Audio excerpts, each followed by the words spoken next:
Hi hello ನಮಸ್ಕಾರ ಸ್ನೇಹಿತರೆ, ನಾನು ನಿಮ್ಮೆಲ್ಲರ ಮೃತ್ಯುಂಜಯ ಆ್ಯಂಡ್ ಇವತ್ತಿನ ಒಂದು ವೆರಿ ಫ್ರೆಶ್ ಎಪಿಸೋಡ್ಗೆ ನಿಮ್ಮೆಲ್ಲರೂ ಸ್ವಾಗತ. ಆ್ಯಂಡ್ ಇವತ್ತಿನ ವಿಡಿಯೋದಲ್ಲಿ ನಾನು ನಿಮಗೆ ಪ್ರಾಕ್ಟಿಕಲಾಗಿ ತೋರಿಸ್ತಾ ಇದ್ದೀನಿ ಫಸ್ಟ್ ಗೇರ್ ಅಂತ ನೀವು ಯಾವ ಥರ ಗಾಡಿ ಮೂವ್ ಮಾಡಬೇಕು ಏನು ಅಂತೆಲ್ಲ. ಸೊ ಆಲ್ರೆಡಿ ನಾನೊಂದು ಆ್ಯಕ್ಷನ್ ಕ್ಯಾಮ್ರಾನ ಗ್ಲಾಸಿನ ಮೆನ್ಷನ್ ಇರುತ್ತಲ್ವ ಅಲ್ಲಿ ಸೆಟಪ್ ಮಾಡಿದ್ದೀನಿ. ಇಲ್ಲಿ ನಂದು ಆಸ್ಮೋ ಪಾಕೆಟ್ ಇದೆ, ಇದು ಗೇರಿಗೆ ಸೆಟ್ ಮಾಡಿದ್ದೀನಿ. ಈ ಥರ ಕ್ಲಚ್ ಬಿಟ್ಟಾಗ ಗಾಡಿ ಯಾವ ಥರ ಮೂವ್ಮೆಂಟ್ ಆಗುತ್ತೆ ಎಲ್ಲ ಕಂಪ್ಲೀಟಾಗಿ ಒಂದು ವಿಡಿಯೋ ಮಾಡಿ ತೋರಿಸ್ತೀನಿ. ಇದೊಂದು ಫಸ್ಟ್ ಟ್ರೈ. ಕನ್ನಡದಲ್ಲಿ ಈ ಥರ ಒಂದು ಮಲ್ಟಿಪಲ್ ಸೆಟಪಲ್ಲಿ ವಿಡಿಯೋ ಯಾರು ಮಾಡಿಲ್ಲ. ಸೊ ಎಫರ್ಟ್ ತೊಗೊಂಡು ಈ ವಿಡಿಯೋ ಮಾಡ್ತಿದ್ದೀನಿ. ಸೊ ಪ್ಲೀಸ್ ಈ ವಿಡಿಯೋನ ಲೈಕ್ ಮಾಡಿ. ಫಸ್ಟ್ ಟೈಮ್ ನೀವು ನಮ್ಮ ಚಾನಲ್ ನೋಡ್ತಾ ಇದ್ದರೆ ಪ್ಲೀಸ್ ನಮ್ಮ ಚಾನಲ್ಗೆ ಸಬ್ಸ್ಕ್ರೈಬ್ ಮಾಡಿ, ಜೊತೆಗೆ ಬೆಲ್ ಐಕನ್ ಕೂಡ ಪ್ರೆಸ್ ಮಾಡಿ. ಸೊ ದಟ್ ನಾನು ಮುಂದೆ ಹಾಕೋ ವಿಡಿಯೋಸ್ ಎಲ್ಲ ನಿಮಗೆ ಅಪ್ಡೇಟ್ ಆಗ್ತಾನೆ ಇರ್ತೀವಿ. ಈಗ ಪ್ರಾಕ್ಟಿಕಲ್ಲಾಗಿ ನಾವು ನೋಡೋಣ ಯಾವ ರೀತಿ ಫಸ್ಟ್ ಗೇರ್ ಅಂತ ಹಿಡಿದು 5th ಗೇರ್ ಮಟ್ಟ. ನಾನು ಲಾಸ್ಟ್ ಟೈಮ್ ಅದೇ ತೋರಿಸಿದ್ದೆ ಗೇರ್ ಯಾವ ಥರ ಚೇಂಜ್ ಮಾಡೋದು ಅಂತ. ಗೇರಿನ ಪ್ಯಾಟರ್ನ್ ಗೊತ್ತಾದ ತಕ್ಷಣ ನೀವು ಯಾವ ರೀತಿ ಗಾಡಿ ಓಡಿಸೋದು ಅಂತ ಈ ವಿಡಿಯೋ ನೋಡಿ. ಸೊ ಫಸ್ಟ್ ಆ ವಿಡಿಯೋ ನೋಡ್ಕೊಂಡು ಬನ್ನಿ. ಅದು ಲಿಂಕ್ ಇಲ್ಲಿ ಐ ಬಟನ್ ಅಲ್ಲಿ ಹಾಕಿರ್ತೀನಿ. ಸೊ ಇಲ್ಲಿ ಬರ್ತಾ ಇರುತ್ತೆ. ಸೊ ದಟ್ ನಿಮಗೆ ಕಂಪ್ಲೀಟ್ ಒಂದು ಫ್ಲೋ ನಲ್ಲಿ ಬರುತ್ತೆ. ಸೊ ಬನ್ನಿ ಇವತ್ತಿನ ವಿಡಿಯೋನ ಸ್ಟಾರ್ಟ್ ಮಾಡೋಣ. ಗಾಡಿ ಸ್ಟಾರ್ಟ್ ಮಾಡೋಕ್ಕಿಂತ ಮುಂಚೆ ಬಿಗಿನರ್ಸ್ ಆಗಲಿ ಯಾರೇ ಆಗಲಿ ಏನ್ ರೂಢಿ ಮಾಡ್ಕೋಬೇಕಂದ್ರೆ ನೀವು ಫಸ್ಟ್ ಕ್ಲಚ್ ಮೇಲೆ ಪ್ರೆಸ್ ಮಾಡಿ ನೀವು ಕೀನ ಹಾಕಿ ಇಲ್ಲ ಪುಷ್ ಬಟನ್ ಅಂದ್ರೆ ಪುಷ್ ಬಟನ್ ಸ್ಟಾರ್ಟ್ ಮಾಡಿ. ಸೊ ದಟ್ ನಿಮಗೆ ಅದು ಒಂದು ಒಳ್ಳೆ ಹ್ಯಾಬಿಟ್ ಆಗುತ್ತೆ ರೂಢಿಯಾಗಿ. ಗಾಡಿ ಸ್ಟಾರ್ಟ್ ಮಾಡಿದೆ, ಹ್ಯಾಂಡ್ ಬ್ರೇಕ್ ರಿಲೀಸ್ ಮಾಡಿ, ಲೆಫ್ಟ್ ರೈಟ್ ಫ್ರೀ ಇದೆ, ಪೂರ್ತಿ ಲೆಫ್ಟ್ ಹಾಕಿ ಮುಂದೆ ಪುಷ್ ಮಾಡಿ. ಫಸ್ಟ್ ಗೇರ್ ಬಂತೀಗ. ಸೊ ಕ್ಲಚ್ ನ ಏನ್ ಮಾಡಿ ನಿಧಾನವಾಗಿ ಬಿಡಿ. ನಾನು ಎಕ್ಸಲೇಟರ್ ಮೇಲೆ ಯಾವುದೇ ರೀತಿ ಕೈ ಇಟ್ಟಿಲ್ಲ. ಸೊ ನಾ ಸ್ಲೋ ಆಗಿ ಕ್ಲಚ್ ಬಿಡ್ತಾ ಇದ್ದೀನಿ, ಗಾಡಿ ಮೂವ್ಮೆಂಟ್ ಆಗ್ತಾ ಇದೆ. ಸ್ಲೋ ಕ್ಲಚ್ ಬಿಟ್ಟ ಮೇಲೆ ಗಾಡಿ ಏನಾಗ್ತಿದೆ ಮೂವ್ಮೆಂಟ್ ಆಗ್ತಾ ಇದೆ. ಇನ್ನೊಂದು ತೋರಿಸ್ತೇನೆ ನಿಮಗೆ. ಲೆಫ್ಟ್ ಇಂದ ಪೂರ್ತಿ ಲೆಫ್ಟ್ ಬಂದು ಮುಂದೆ ಫಸ್ಟ್ ಗೇರ್ ಹಾಕಿ ಸ್ಲೋ ಆಗಿ ಕ್ಲಚ್ ಬಿಡಿ.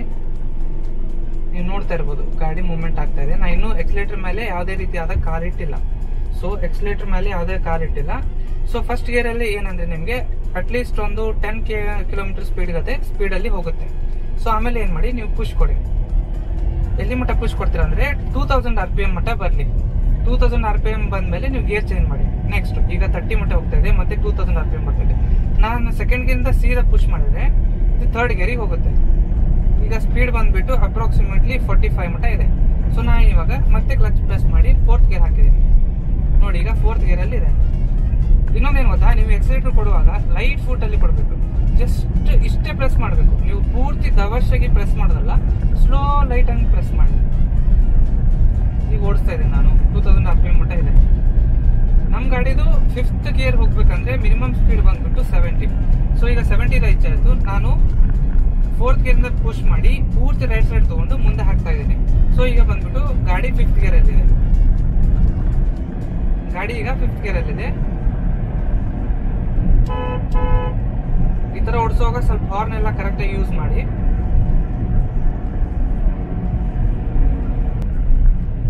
ಈಗ ನೋಡ್ತಾ ಇರ್ಬೋದು ನೀವು ಯಾವ ತರ ಗಾಡಿ ಓಡ್ತಾ ಇದೆ ಅಂತ. ನೋಡಿದ್ರಲ್ಲ ಫ್ರೆಂಡ್ಸ್, ಈಗ 5th ಗೇರ್ ಅಲ್ಲಿ ಇದೀನಿ ನಾನು. ಈ ಸ್ವಲ್ಪ ಅಪ್ ಇದ್ದಾಗ ಏನಾಗುತ್ತೆ, ನೀವು ಕೊಟ್ಟಷ್ಟೇ ಎಕ್ಸಲೇಟರ್ ಕೊಟ್ಟರು ನಿಮ್ಗೆ ಸ್ಪೀಡ್ ಕಡಿಮೆ ಆಗುತ್ತೆ, ಯಾಕಂದ್ರೆ ಅಪ್ ಇರುತ್ತಲ್ವಾ. ಅಂಡ್ ಇನ್ ಕೇಸ್ ನೀವು ಟಾಪ್ ಗೇರ್ ಅಲ್ಲಿ ಹೋಗಿಲ್ಲ ಅಂದಾಗ ನೀವು 4th ಗೇರ್ಗೆ ಟ್ರೈ ಮಾಡ್ಕೊಡಿ. ಇನ್ ಕೇಸ್ ಗಾಡಿ ಲೋಡ್ ಆಗಿತ್ತು ಏನಾದ್ರು ಇತ್ತಂದ್ರೆ ನೀವು ಸ್ವಲ್ಪ ಗೇರ್ ಡೌನ್ ಮಾಡಿಕೊಂಡು ಸ್ವಲ್ಪ ಎಕ್ಸಲೇಟರ್ ಜಾಸ್ತಿ ಕೊಡಿ, ಕರೆಕ್ಟ್ ಆಗುತ್ತೆ.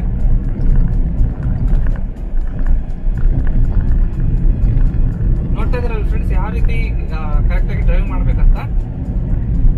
ಈಗ ನಾನು 5th ಗೇರ್ ಅಲ್ಲೇ ಇದ್ದೀನಿ, ಏನು ಗೇರ್ ಚೇಂಜ್ ಮಾಡಿಲ್ಲ. 5th ಗೇರ್ ಅಲ್ಲೇ ಇದ್ದೀನಿ ಈಗ ಇನ್ ಕೇಸ್ ನೀವು ಸ್ಲೋ ಮಾಡ್ಬೇಕಂತ ಅನ್ಕೊಳ್ಳಿ.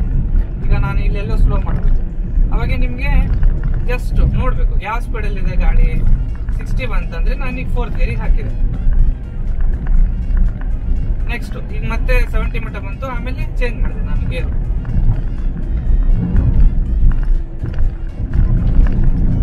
ಗೇರಿನ ಪ್ಯಾಟರ್ನ್ ನೋಡ್ತಿದ್ರಲ್ವಾ. ಅಂಡ್ ಪ್ರತಿಯೊಂದು ಗಾಡಿಗೂ ಯಾವ ಸ್ಪೀಡ್ ನಲ್ಲಿ ಯಾವ ಗೇರ್ ಹಾಕ್ಬೇಕು ಅನ್ನೋದು ಚೇಂಜ್ ಆಗುತ್ತೆ. CC ಮೇಲೆ ಚೇಂಜ್ ಆಗುತ್ತೆ, ಪೆಟ್ರೋಲ್ ಆದ್ರೆ ಚೇಂಜ್ ಆಗುತ್ತೆ, ಡೀಸೆಲ್ಗೆ ಒಂದು ಬೇರೆ RPM ಇರುತ್ತೆ, ಪೆಟ್ರೋಲ್ಗೆ ಒಂದು ಬೇರೆ RPM ಇರುತ್ತೆ. ಅಂಡ್ ನೀವು ಬಂದ್ಬಿಟ್ಟು ನಿಮ್ ಲೇನ್ನೇ ನೀವು ಫಾಲೋ ಮಾಡಿ. ನಾನು ಇಲ್ಲಿ ಲೆಫ್ಟ್ ತಗೊಳ್ತಾ ಇದ್ದೀನಿ. ಅಂಡ್ ಟ್ರಾಫಿಕ್ ಸಿಗ್ನಲ್ ಏನಿರುತ್ತಲ್ವಾ ಅದನ್ನ ಕರೆಕ್ಟ್ ಆಗಿ ನೋಡ್ಕೊಳ್ಳಿ. ಏನಿದೆ ಟ್ರಾಫಿಕ್ ಸಿಗ್ನಲ್ ಅಲ್ಲೇನಿತ್ತು, ನಾನ್ ಓವರ್ಟೇಕ್ ಮಾಡುವಂಗಿದ್ದಿಲ್ಲ. ಸೊ ಬಂದ್ಬಿಟ್ಟು ಈಗೇನಿದೆ ಅವ್ರು ಮುಂದೆ ಬರ್ತಿದೆ. ಸೊ ನೀವು ಲೆಫ್ಟ್ ತಗೊಳ್ಳುವಾಗ ಇಂಡಿಕೇಟರ್ ಕೊಡಿ, ಕರೆಕ್ಟ್ ಆಗಿ ಇಂಡಿಕೇಟರ್ ಕೊಡಿ. ಇಂಡಿಕೇಟರ್ ಕೊಡೋದು ತುಂಬಾನೇ ಇಂಪಾರ್ಟೆಂಟ್.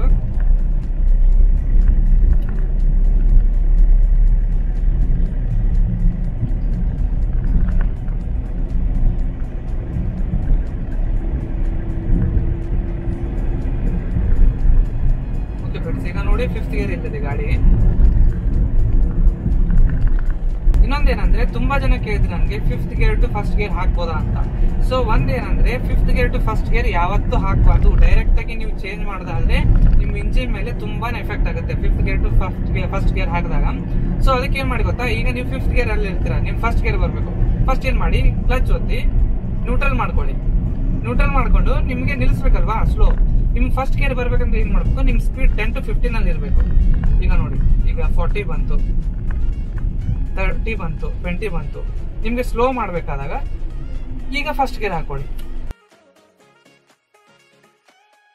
ಇದೊಂದು ಬೆಸ್ಟ್ ಆಪ್ಷನ್. ಇನ್ನೊಂದು ತೋರಿಸ್ತೀನಿ ನಿಮ್ಗೆ. ಈ ಗಾಡಿ ಸ್ಟ್ಯಾಂಡ್ ಸ್ಟಿಲ್ ಅಲ್ಲಿದೆ, ಪೂರ್ತಿ ಲೆಫ್ಟ್ ಹೋಗಿ ಫಸ್ಟ್ ಗೇರ್ ಹಾಕಿ ಸ್ಲೋ ಆಗಿಬಿಡಿ ಕ್ಲಚ್, ಸ್ಲೋ ಆಗಿಬಿಡಿ ಕ್ಲಚ್, ಆಗಿಬಿಡಿ. ಅಂಡ್ ಒಮ್ಮೆ ನಿಮ್ ಗಾಡಿ ಮೂವ್ಮೆಂಟ್ ಆದ ತಕ್ಷಣ ಇನ್ನು ಎಕ್ಸಲೇಟರ್ ಕೊಡಿ, ಸ್ಲೋ ಆಗಿ ಕೊಡಿ. RPM ನೋಡಿ, ಇಂಜಿನ್ ಸ್ವಲ್ಪ ನಾಯ್ಸ್ ಬರೋಕೆ ಸ್ಟಾರ್ಟ್ ಆಗುತ್ತೆ ವರ್ ಅಂತ, ಅವಾಗ ನೀವು ಚೇಂಜ್ ಮಾಡಬೇಕಾಗುತ್ತೆ ಗೇರು. ಸೊ ಈಗ ಸೆಕೆಂಡ್ ಗೇರಿಗೆ ಬಂದೆ, ನೆಕ್ಸ್ಟ್ ಥರ್ಡ್ ಗೇರು. ಸ್ಲೋ ಆಗಿ ಲೀನಿಯರ್ ಆಗಿ ಕೊಡಿ ಎಕ್ಸಲೇಟರ್, ಸಡನ್ ಆಗಿ ರಶ್ ಬೇಡ. ಫೋರ್ತ್ ಗೇರಿಗೆ ಬಂದೆ, ಲೀನಿಯರ್ ಆಗಿ ಕೊಡಿ, ಯಾವುದೇ ರೀತಿ ಅವಸರ ಮಾಡಬೇಡಿ. 60 ಅದು ದಾಟಿದ ಮೇಲೆ ನೀವು 5th ಗೇರ್ ಹಾಕೊಳ್ಳಿ. 5th ಗೇರ್ ಹಾಕೊಂಡು ಏನಂದ್ರೆ ನೀವು ಕಾನ್ಸಂಟ್ರೇಟ್ ಮಾಡಿ ಪೂರ್ತಿ ನಿಮ್ಮ ಲೇನಲ್ಲಿರಿ, ಮಿನಿಮಮ್ ಸ್ಪೀಡ್ ಮೇಂಟೈನ್ ಮಾಡಿ. ಅಂಡ್ ಬಿಗಿನರ್ಸ್ ಅಲ್ವಾ, ಬಿಗಿನರ್ಸ್ಗೆ ನಾನು ಏನು ಹೇಳ್ತೇನೆ ಅಂದ್ರೆ ನೀವು ಒಮ್ಮಕ್ಲೆ 5th ಗೇರ್ ಹಾಕೋಕೆ ಟ್ರೈ ಮಾಡಬೇಡಿ. ಯಾಕಂದ್ರೆ ನಿಮ್ಗೆ ಏನಾಗುತ್ತೆ, ನಿಮ್ಗೆ ಅಷ್ಟು ಧೈರ್ಯ ಇರಲ್ಲ.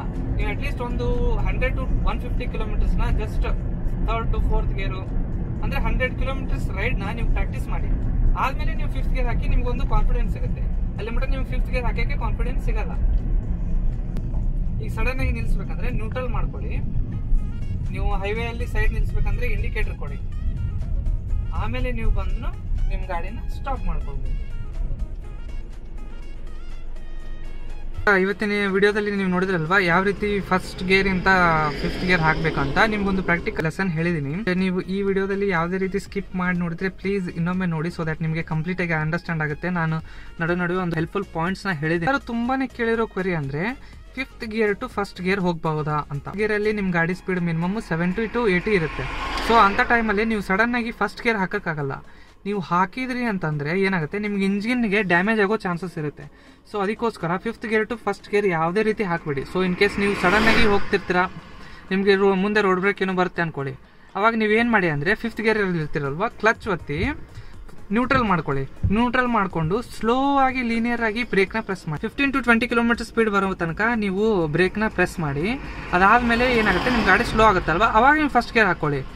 ಅಂದ್ರೆ ನಿಮಗೆ ಇಂಜಿನ್ಗೆ ಏನು ಎಫೆಕ್ಟ್ ಆಗಲ್ಲ. ಬಿಕಾಸ್ 10 to 15 ಅಲ್ಲಿ ಯೂಶಲಿ ನಾವು ಫಸ್ಟ್ ಗೇರ್ ಅಲ್ಲೇ ರೈಡ್ ಮಾಡೋದು. ಸೊ ಅದಕ್ಕೋಸ್ಕರ ನೀವು 5th to ಫಸ್ಟ್ ಗೇರ್ ಹಾಕ್ಬೇಕಂದ್ರೆ ಈ ಪ್ರೊಸೀಜರ್ ಮಾಡಿ. ಓಕೆ ಫ್ರೆಂಡ್ಸ್, ಎಲ್ಲರೂ ಕರೆಕ್ಟ್ ಆಗಿ ನೋಡ್ಕೊಂಡ್ರಲ್ವಾ ಯಾವ ಟೈಮಲ್ಲಿ ಗೇರ್ ಚೇಂಜ್ ಮಾಡಬೇಕು, ಪರ್ಫೆಕ್ಟ್ ಗೇರ್ ಚೇಂಜ್ ಮಾಡೋಕೆ ಯಾವ RPM ಮೇಲೆ ಚೇಂಜ್ ಮಾಡ್ಬೇಕಂತ. ಸೊ ಇವತ್ತಿನ ಈ ವಿಡಿಯೋ ನಿಮಗೆ ಕಂಪ್ಲೀಟ್ ಆಗಿ ಇಷ್ಟ ಆಗಿದೆ ಅನ್ಕೊಂಡಿರ್ತೀನಿ. ಸೊ ಇವತ್ತಿನ ಈ ವಿಡಿಯೋ ನಿಮಗೆ ಲೈಕ್ ಆಗಿದ್ರೆ ಪ್ಲೀಸ್ ಈ ವಿಡಿಯೋನ ಲೈಕ್ ಮಾಡಿ, ಜೊತೆಗೆ ನಮ್ಮ ಚಾನಲ್ಗೆ ಸಬ್ಸ್ಕ್ರೈಬ್ ಮಾಡಿ. ಆ್ಯಂಡ್ ಇನ್ನಷ್ಟು ಒಳ್ಳೆ ಕಂಟೆಂಟ್ಗಾಗಿ ನಮ್ಮನ್ನ ಫಾಲೋ ಮಾಡಿ. ಆ್ಯಂಡ್ ಸದ್ಯದರಲ್ಲಿ ನಾನು ಇನ್ಸ್ಟಾಗ್ರಾಮ್ ಪೇಜ್ ಮಾಡ್ತಾ ಇದ್ದೀನಿ, ಕ್ರಿಯೇಟರ್ ಕನ್ನಡಿಗ ಅದು. ಸೊ ಅದನ್ನು ಅಲ್ಲಿ ಹೋಗಿ ಕೂಡ ನಮ್ಮನ್ನ ಫಾಲೋ ಮಾಡಿ. So thank you so much guys ಈ ವಿಡಿಯೋ ನೋಡೋದಕ್ಕೆ. ಮತ್ತೆ ಒಂದು ಹೊಸ ವಿಡಿಯೋದಲ್ಲಿ ನಿಮ್ಮೆಲ್ಲರಿಗೂ ಸಿಗ್ತೀನಿ. ಥ್ಯಾಂಕ್ ಯು, ಧನ್ಯವಾದಗಳು.